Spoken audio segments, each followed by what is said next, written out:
ubevu na maana hiyo. Nadhani mnakumbuka kilichotokea Jumatatu tarehe 20 mwezi wa 11 ambapo nilikuwa namtetea mteja wangu Bwana Boniface Mwabukusi nikiwa pamoja na mawakili wenzangu watano, Dr. Nshala, Edson Kilatu, Emmanuel Chengula, Philip Mwakilima na Tito Magoti. Na tulikuwa mbele ya kamati ya kitaifa ya maadili kwa ajili ya kumtetea huyo mteja wetu. Mteja wetu alikuwa anakabiliwa na kesi namba 10 ya mwaka 23. Ilikuwa ni kesi ya maadili. Na mdai katika shauri hilo alikuwa mwanasheria mkuu wa serikali. Na mdaiwa kama nilivyosema alikuwa Mwabukusi.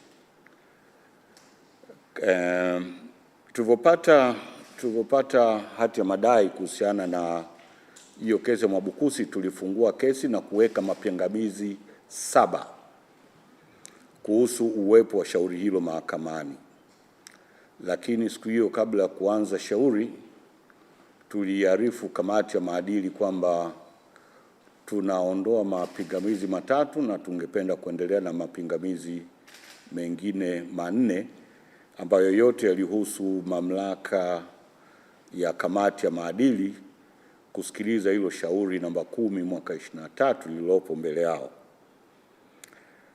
Tulianza kusikiliza hiyo kesi saa 4 asubuhi na tuliendelea mpaka takriban saa 12 jioni ambapo baada ya kufika saa 12, yani tulishatoa hoja zetu, majumuisho na kila kitu, basi tukaambiwa tukae dakika 10 kusubiri kamati itoe majibu yake.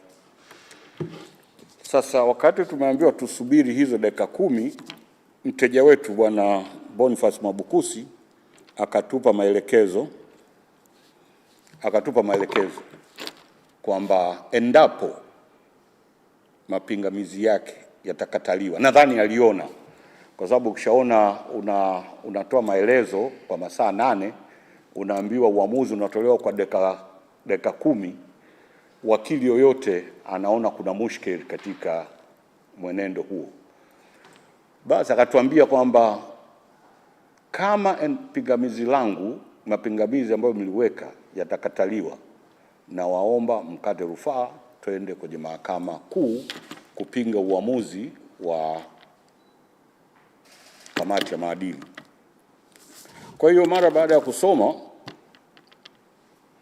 uamuzi huo kama ambavyo tumepewa hayo maelekezo na mteja, mimi kama kiongozi wa jopo la mawakili, na ndio desturi kawaida, kama mna kesi na mawakili mko wengi, mara nyingi wakili senior ndio anasimama ku address kwa niaba ya jopo zima. Kwa hiyo mimi kama kiongozi wa jopo la mawakili niliarifu hiyo kamati kwamba maelekezo toka kwa mteja wetu ni kuwa tukate rufaa mahakama kuu kupinga huo uamuzi wa kamati, kwamba hiyo rufaa na pingamizi zetu za awali zimetupwa.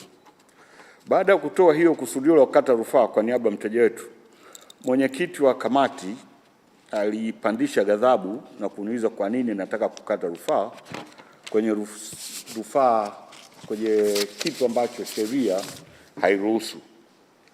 Nilimjibu mwenyekiti kuwa kwanza, rufaa inaruhusiwa chini ya sheria ambayo tunaitumia, na vile vile haikuwa rai yangu, ila ilikuwa ni utashi wa mteja wangu ambaye namwakilisha. Na pale sikuwa mimi kama mimi, nilikuwa mimi kama wakili au kama kiongozi wa mawakili wanaomwakilisha Bwana Boniface Mwabukusi. Baada ya kumwambia hivyo mwenyekiti akanieleza kwamba kwa vile, nikamwambia kwamba, akasema nimueleweshe kwa nini nakata rufaa. Nikasema kwa vile tumesikiliza kesi siku nzima, tuahirishe mpaka kesho, nitakuja kueleza. Yaani tuiaddress mahakama kwa nini. Basi mwenyekiti akainama.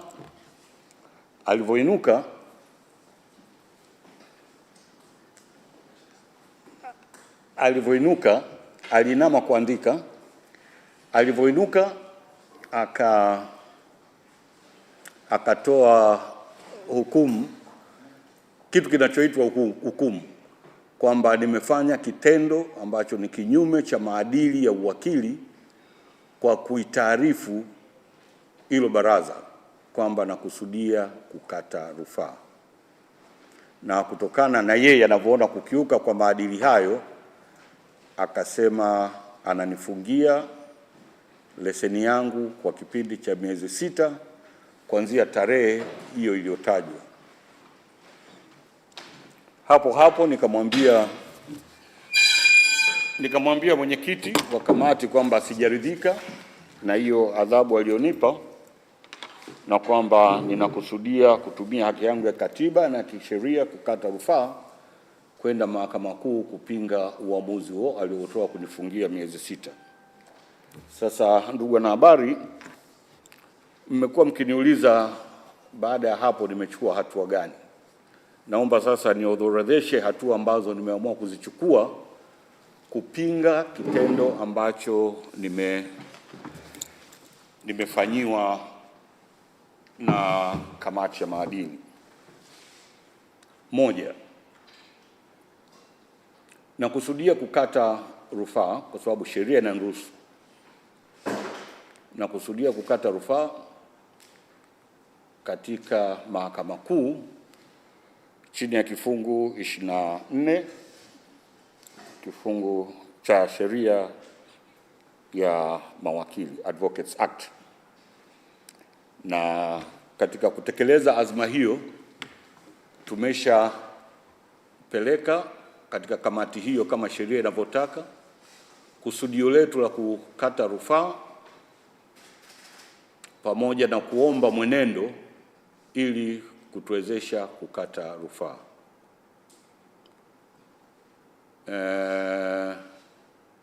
Ninaamini kwamba nitapata hiyo nakala ya hukumu na mwenendo katika siku chache inavyowezekana, kwa sababu kutokana na yaliyojiri siku ile, kitendo hicho hakikuchukua hata dakika 20 au 10. Kwa hiyo naamini kitu chochote ambacho kitaandikwa hakitazidi karatasi 3. Kwa hiyo nategemea kwamba katika kipindi cha siku 7 nitakuwa nimepata hivyo vitu tulivyoomba, mawakili wangu walivyoomba. Na endapo tutakuwa hatujapata nakala ya hukumu katika hizo siku 7, maelekezo ambayo nimewapa wateja wangu ni kwamba mawakili wangu ni kwamba wafungue kesi ya mapitio, tunaita judicial review kwa Kiingereza, kuomba amri za mandamus. Mandamus ni amri ambayo inamcompel au italicompel hiyo kamati inipe hizo proceedings na ruling inayotokana na mwenendo wa kesi hiyo. Katika hiyo kesi mpaka sasa hivi nawakilishwa na mawakili wawili, wakili mwandamizi Dr. Nshala akisaidiwa na wakili Steven Mwakibolo, ambao ndio wameanza kuchukua hizo hatua jana za kupeleka hiyo notice na kuomba nakala za hukumu. Hatua ya pili,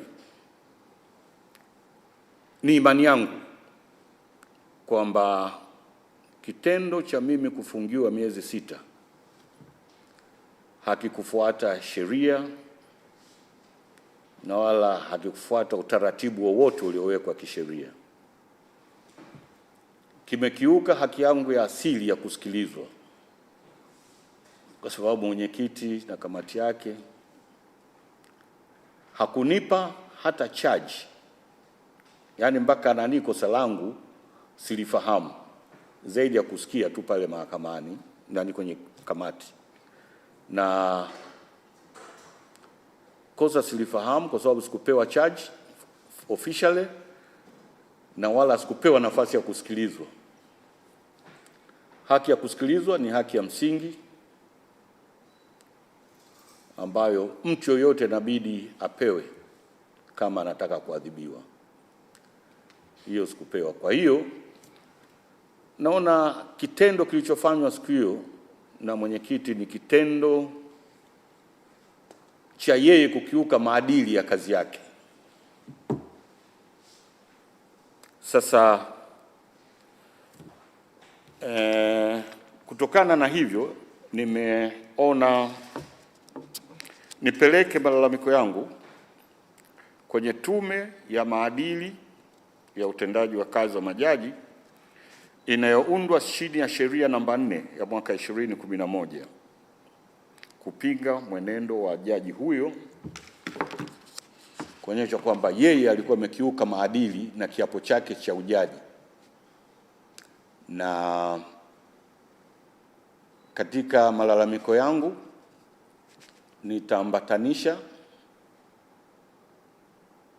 viapo vya mawakili wote waliokuwepo kwenye kamati siku hiyo, na wataelezea sio tu kitendo cha mimi kufungiwa, lakini vitu kadhaa ambavyo vilitokea kabla hatujaanza mwenendo siku hiyo. Hatua ya tatu ambayo nategemea kuchukua ni mimi kufungua kesi ya kikatiba Mahakama Kuu ya Tanzania dhidi ya mwenyekiti wa tume kwamba kitendo chake cha kulisimamisha uwakili kimekiuka haki yangu ya kufanya kazi. Uwakili ni kazi yangu. Kwa hiyo mtu akikufungia bila sababu ya msingi, bila kufuata utaratibu, ni kwamba anakiuka hiyo katiba, lakini hicho kifungu cha katiba. Lakini vile vile ikumbukwe kwamba kazi ndio inanifanya mimi niishi. Kazi ndio inanifanya mimi niishi. Kwa hiyo ukinifungia kazi mimi nisifanye kwa sababu ambazo unazijua wewe, ina maana unataka nisiwe na maisha. Kwa hiyo kitendo chake cha kunifungia mimi uwakili ni kitendo cha kukiuka haki yangu ya kuishi, kwa sababu kama sifanyi kazi ina maana siwezi kuishi. Kwa hiyo tutapelekana mahakamani, katika mahakama ya kikatiba, kumlalamikia kuhusu kuvunja hizo haki zangu mbili za kikatiba. Hatua ya 4, na kusudia vile vile kufungua kesi nyingine ya kikatiba kupinga baadhi ya vifungu ambavyo vingi katika ile sheria ya mawakili, Advocates Act, ambavyo vinakiuka haki ya msingi za mawakili. Niseme tu kwamba sheria hiyo ni ya kizamani sana, haiendani na tamko la haki ya binadamu ambalo liko kwenye katiba yetu, na kwa misingi hiyo basi haitakiwi kuwepo katika vitabu vya sheria. Huwezi kuwa na kamati ambayo mlalamikaji anajigeuza hapo hapo anakuwa prosecutor, hapo hapo anakuwa mwamuzi. Ina erode principles zote za fair hearing. Kwa hiyo tutapeleka kesi ya kikatiba kupinga vifungu kandamizi ambavyo viko kwenye hiyo sheria ya mawakili. Hatua ya 5, na kusudia vile vile kufungua shauri katika Mahakama ya Haki ya Afrika Mashariki kwa kitendo cha kusimamishwa kwangu kuwa wakili, kwa sababu naamini kitendo hiki hakiendani na ibara ya 6D ya mkataba wa ushirikiano wa Afrika Mashariki, ambao unasisitiza kwamba moja kati ya fundamental objectives za hiyo treaty ni kulinda haki za binadamu kama zilivyoainishwa katika tamko la haki za binadamu la Afrika, inaitwa Banjul Charter. Maana yake umesema walivyokuwa na saini ile tamko walisema ni lazima tufuate hizi nchi husika zifuate haki za binadamu. Sasa kumfungia wakili bila kufuata utaratibu kwa kweli ni kitendo ambacho haikufuata utaratibu na kinaenda kinyume cha haki za binadamu. Hatua ya 6, na kusudia kutumia nguvu zangu zote katika kipindi cha miezi 6 kuwashawishi wanachama wa Chama cha Sheria Tanganyika TLS kuitisha mkutano mkuu maalum kwa kufuata utaratibu uliowekwa chini ya kifungu cha 22 cha sheria inayoanzisha Chama cha Wanasheria Tanganyika, kutaka uitishwe mkutano mkuu maalum wa wanasheria wote Tanzania ambao utakuwa na ajenda moja tu, nayo ni kujadili vitendo vya kinyume vilivyofanywa kinyume na sheria na katiba na mwenyekiti wa Tume ya Maadili ya Mawakili. Kwa nini nafanya hivyo? Nafanya hivyo kwa sababu kitendo cha mimi kusimamishwa sio kitendo cha dhidi yangu, sio kitendo dhidi yangu, ila ni shambulio dhidi ya mawakili wote, ni shambulio dhidi ya taaluma, ni shambulio dhidi ya uhuru wa mawakili, kitu ambacho nitaomba wanachama wa Chama cha Sheria Tanganyika watoe resolution, uamuzi wao kwamba tuendelee vipi na huyu jaji aliyefanya kitendo hicho cha kinyama. Hatua nyingine ambayo tutachukua ni kuandika barua kwa Special Rapporteur.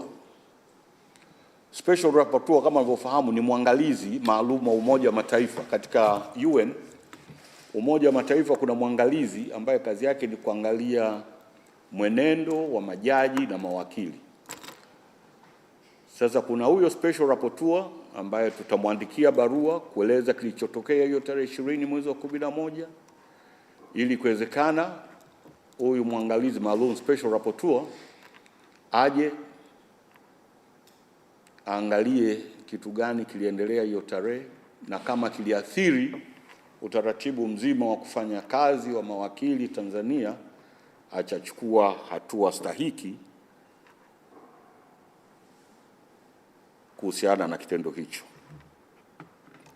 8, vile vile tunakusudia kutoa taarifa kwa mwangalizi wa Umoja wa Afrika AU ambaye ni Special Rapporteur kwenye Human Rights Defenders Bwana Remi Lumbu, kuangalia juu ya uhalali wa kitendo ambacho kimefanywa na mwenyekiti na kamati yake, kimefanywa dhidi yangu na mwenyekiti na kamati yake.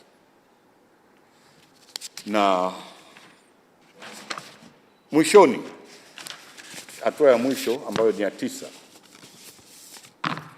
vile vile tunategemea kufungua kesi dhidi ya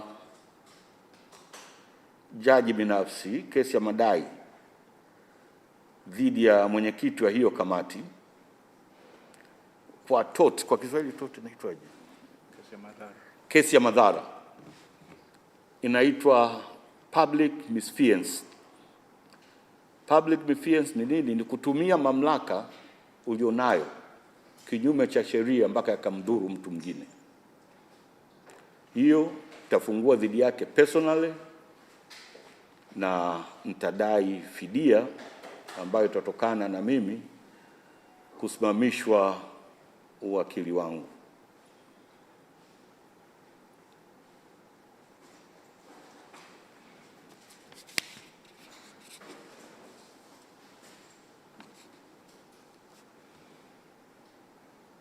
Yote haya yaliyofanyika tarehe 20 yamefanyika kwa sababu ya kitu kimoja ambacho ni weakness, udhaifu katika taasisi ambazo zimejengwa chini ya katiba. Naamini hivyo. Kama tungekuwa na katiba imara na nzuri, hiki kitu kisingetokea.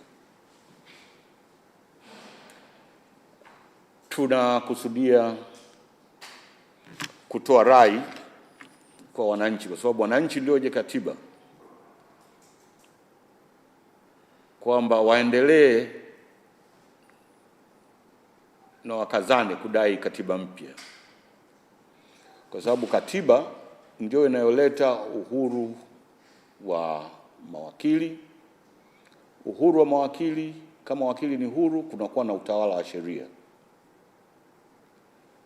Effect ya kitendo nilichofanyiwa mimi kinafanya mawakili wote wawe waoga mbele ya majaji, na wakili akiwa muoga mbele ya jaji hawezi kumtetea mteja wake hata siku moja. Sijui mmeelewa, naomba nisisitize hicho kitu. Kwa ujumla wake, wakili yoyote akiwa muoga mbele ya jaji hawezi kufanya kazi yake, na kiashiria cha hii ndio maana siku ile baada ya mimi kufungiwa miezi 6, mawakili wote walijitoa kumtetea Bwana Mwabukusi, kwa sababu walisema wana hofu kwamba kilichonitokea mimi na wao kinaweza kuwatokea. Kwa hiyo mnaweza kuappreciate kwamba kitendo kama hicho kinaenda moja kwa moja kwenye kupoka ile haki ya fair hearing ambayo iko kwenye katiba. Sasa mtakubaliana na mimi kwamba hayo majukumu 8 niliyoyataja ni majukumu mengi sana. Peke yangu siwezi kuyafanya. Kuna mawakili wengi wamejitokeza kunisaidia ambao kwa moyo wa dhati na washukuru sana. Naomba niwataje kwa njia pekee. Wa kwanza ni Dr. Ringo Tenga,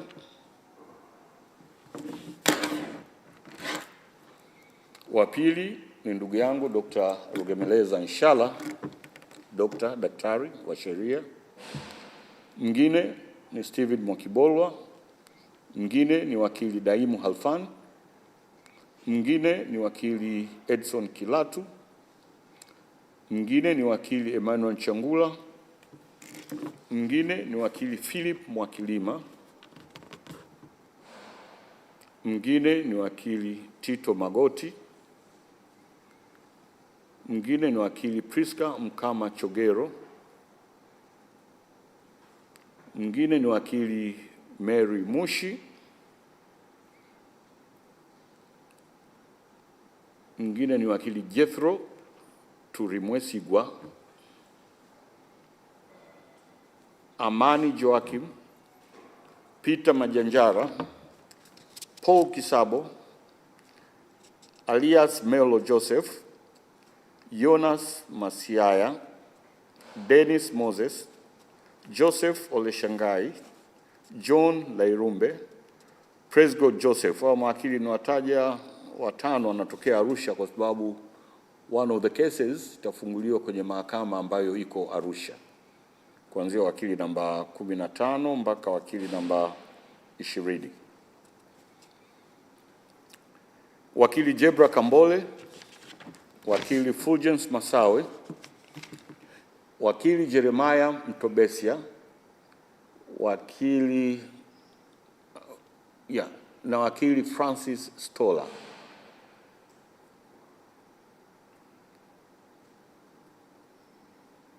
Francis Stola sijapata nafasi ya kuongea naye, lakini na uhakika nikiongea naye hata kataa kunisaidia katika hili jukumu kubwa ambalo liko mbele yetu. Upande wa research, hii timu itaongozwa na wakili Matojo Kosata.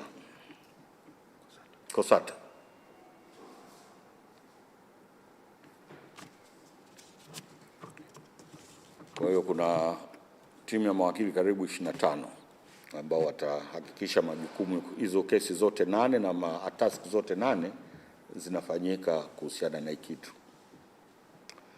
Mwishoni, naomba nitoe shukrani zangu za kipekee na za dhati kwa wanachama wote wa Chama cha Sheria Tanganyika TLS ambao mapokeo yao ya hatua iliyochukuliwa dhidi yangu yamewasikitisha, lakini yamewapa nguvu kwamba kuna kila sababu ya kupinga sheria kandamizi Advocates Act sura ya 341 ya sheria.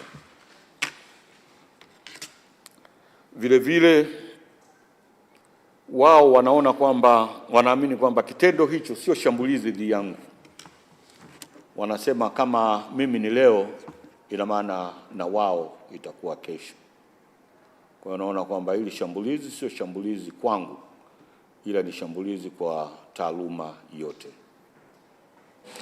Napenda vile vile nishukuru Baraza la Uongozi la Chama cha Sheria Tanganyika TLS na management ya TLS na kwa kutoa ushirikiano wa hali ya juu toka hiki kitu kimetokea.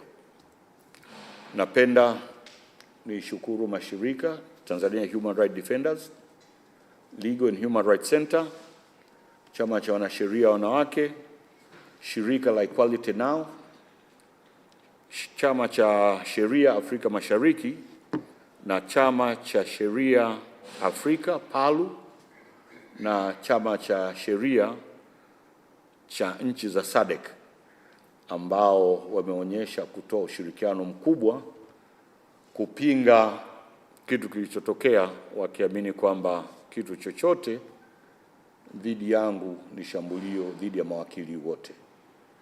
Asanteni sana, nashukuru kwa kunisikiliza. Kama kuna mahali hapajaeleweka na kuna swali, karibuni. Ndiyo.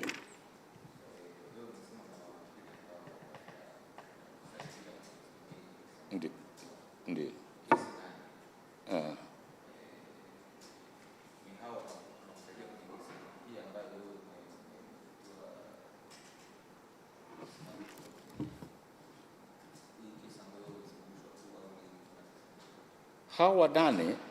Hawa mawakili 25 wanaweza kuja popote kati ya kwenye kesi yangu na kwenye hizo kesi zingine. Hakuna limit ya mawakili kunitetea. Kwa hiyo nimewataja wawili ambao wameanza. Ndio maana nimesema mawakili walioanza ni hao wawili, lakini wengine wanaweza kuongezeka as time goes on. Kwa hiyo hawa wengine 20 watagawana katika kesi ambazo nimezitaja, hizo 8 ambazo nitazifungua. Chanzo chake sasa ni hiyo hatua iliyochukuliwa tarehe 20 mwezi wa 11 mwaka huu.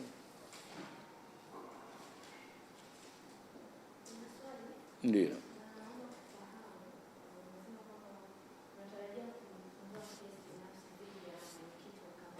Ndiyo.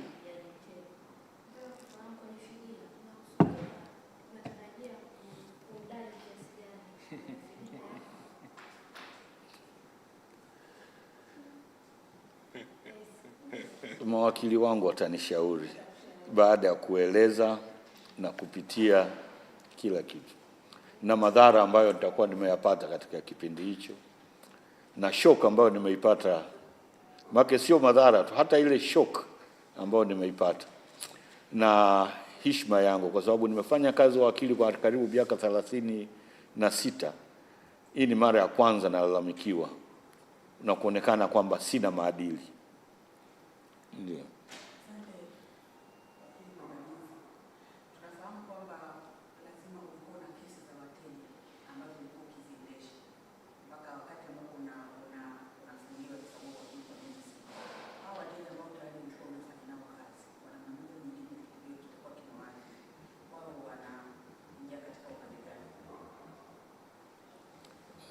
Ya, ni kweli kama unavyosema watakuwa wameathirika kwa kiasi kikubwa, lakini for the sake of continuity, kati ya hawa mawakili niliowataja kuna wengine wametake responsibility ya kuendeleza ofisi isisimame.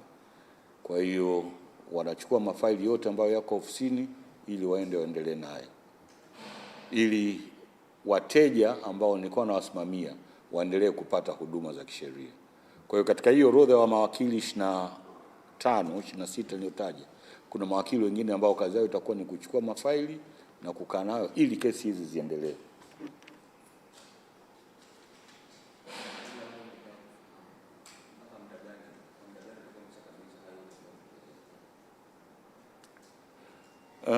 Kuna short time measures na long term measures.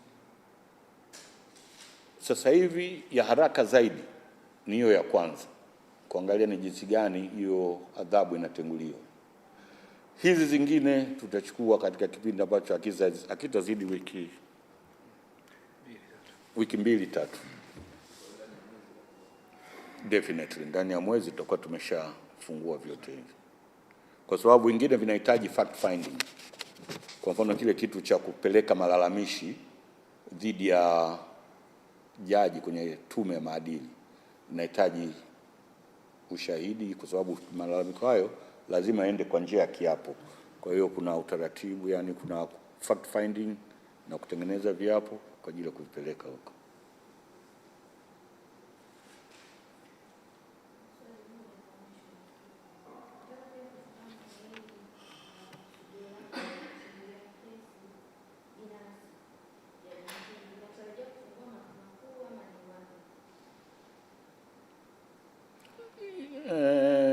Mimi nitawaeleza mawakili nia yangu, wao baada ya kuangalia ndio wataamua wafungue wapi.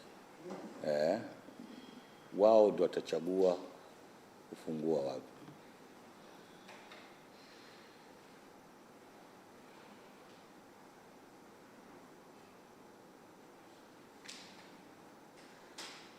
Juzi uliuliza kuhusu vifungu vya Advocates Act kuwa in camera nini na nini. Umesahau?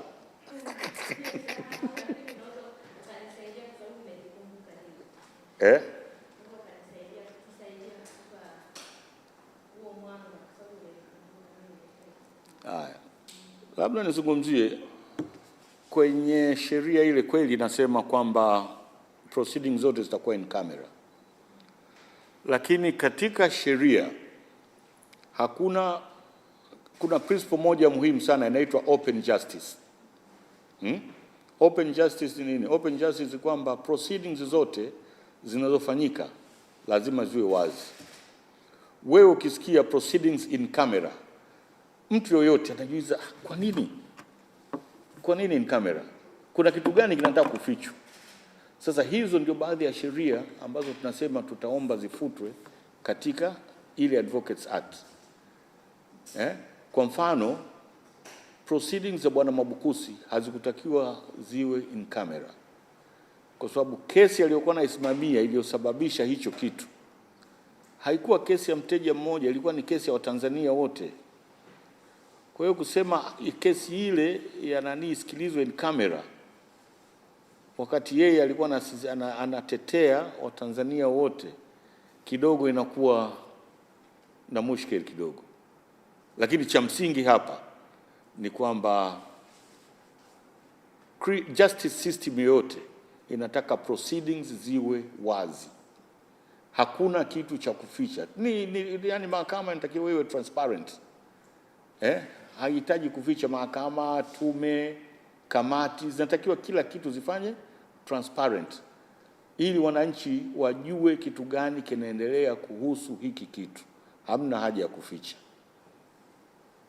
Kwa kitendo cha kuficha proceedings, ina maana kuna kitu kinajaribu kuzuiwa.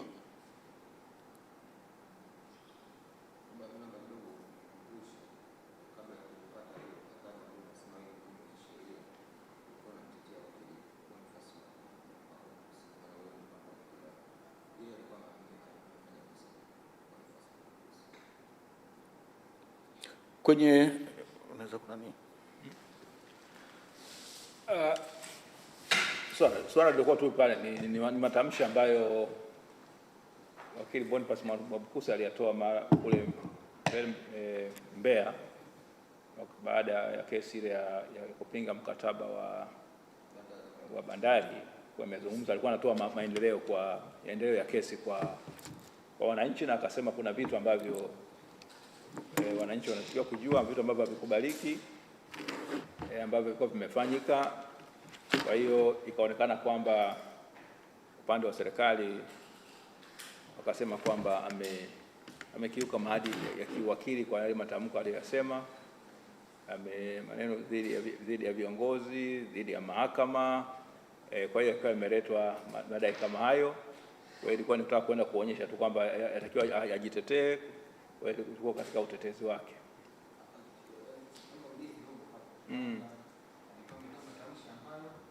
Anatuhumiwa, naomba usikie kwamba anatuhumiwa kwamba amekiuka maadili ya nini ya uwakili, kwa sababu maneno hayo kwamba yanaingilia mwenendo wa kesi ilikuwa mahakamani. Hakutakiwa kufanya hivyo kwa sababu yeye ni wakili, kwa sababu kesi ilikuwa mahakamani. Hakutakiwa kusema aliyasema vile vile kwamba juu ya ule mkataba, jinsi alivyosema, ilionekana kwamba mawakili wa serikali au mwanasheria mkuu alikuwa amedai kwamba ni kinyume cha maadili. Kwa hiyo ndio hizo tuma, kwa sababu kama ninavyosema ni masuala yamefunguliwa katika misingi ya in camera, sawa. Ilikuwa inaonekana kwamba si vyema sana kuyazungumza, lakini ni tuma ambazo zilipokelewa. Kamati ya maadili haina uwezo tu kukataa, inapokea baadaye inasikiliza.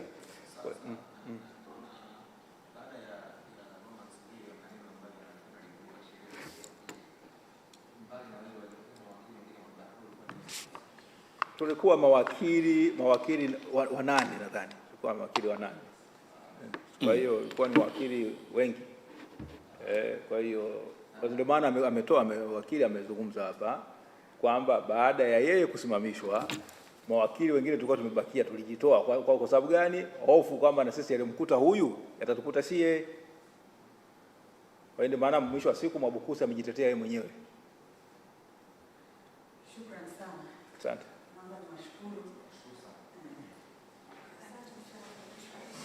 Asanteni sana. Haya.